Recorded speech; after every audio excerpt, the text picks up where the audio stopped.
Here are some really strange facts about Halloween that you may not know. Certainly a few of them I didn't know. Let's get into it. Number 1. Its ancient history. The first Halloween celebrations can be traced all the way back to the ancient Celts. They lived in the area now occupied by Ireland, the United Kingdom, and northern France, and celebrated a festival called Samhain on October 31st, just a day before Aztec, Toltec, and Mayan cultures were celebrating Dia de los Muertos, or Day of the Dead. It marked the day before their new year, the start of winter, and a time when the dead were believed to return to Earth. Number 2. Slow to adopt in the US. Despite the colonial New Englanders' awareness of Halloween, it wasn't until the second half of the 19th century, when a wave of Irish and other European immigrants arrived, that the holiday became widespread across America. Number 3. The myth of Stingy Jack. The idea is he was eternally doomed to roam the earth at night after making a deal with the devil. To guide his way, he lit a coal in a carved-out turnip, inspiring Irish and Scottish people to do the same. Number 4. Love rituals. While Valentine's Day is now widely accepted as a holiday for romance, there was once a time when Halloween was associated with courtship. The New York Times explained that in the early 20th century, Halloween activities often played upon a woman's pursuit of love. One game involved cutting an apple skin off and tossing it over her shoulder, with the landed peel said to indicate the first initial of her future suitor. Number 5. The $10 billion Halloween budget.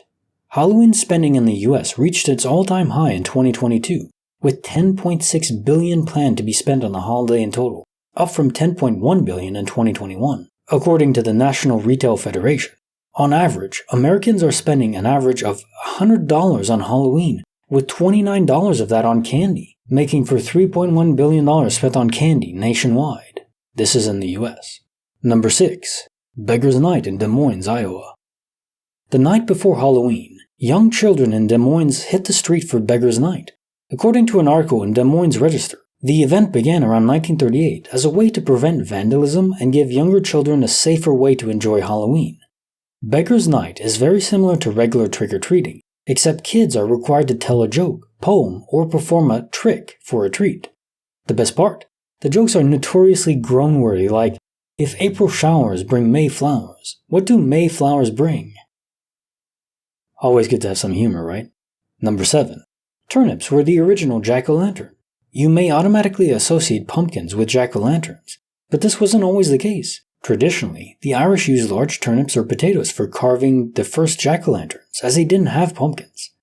Upon bringing the practice to America, the use of pumpkins soon took over, probably as a less smelly alternative.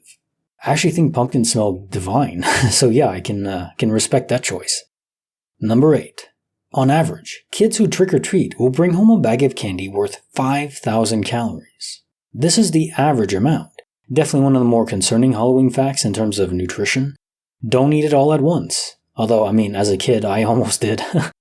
I would say these are rookie numbers. I think I brought home, I never calculated it back then, but those Reese's peanut butter cups, they add up pretty quick, right? My favorite candy by far. Skittles are definitely up there, though. Number 9. In Alabama, wearing a nun or priest costume for Halloween is illegal. Once caught dressed up as these religious figures, violators may be charged a $500 fine as well as a year in prison. Passed in Alabama in 1965, the provision considers the act as a misdemeanor that disrespects the religion and those who put their faith into it. Seems rather harsh though, a year in prison? Damn. I definitely don't support this law, but it's one of those laws that probably doesn't get enforced anymore. I would imagine. I don't know for sure, but imagine getting arrested and sent to prison for that. Unreal. Number 10. The fear of Halloween is called Samhainophobia. For a holiday largely revolving around fear, you may or may not be surprised that a fear of Halloween itself exists. Samhainophobia roots from ancient pagan traditions that come from Celtic druids. This phobia is characterized by an intense, persistent, and abnormal fear of Halloween and anything related to the traditions. So what do you think of these facts? Any of them surprise you? For me, it's probably the amount spent, the budget that the US spends on Halloween, even just $3 billion alone in candy. Damn. That is impressive and concerning too. Do you have any children? Do you let them practice trick-or-treating? What is the practice now these days? It's been a while since I partook, of course. I'm 33 now. I did try to push it further in, like my teenage years, because I was a smaller kid so I could get away with it. But at a certain point, you just can't do it anymore. When did you stop? Let me know in the comments.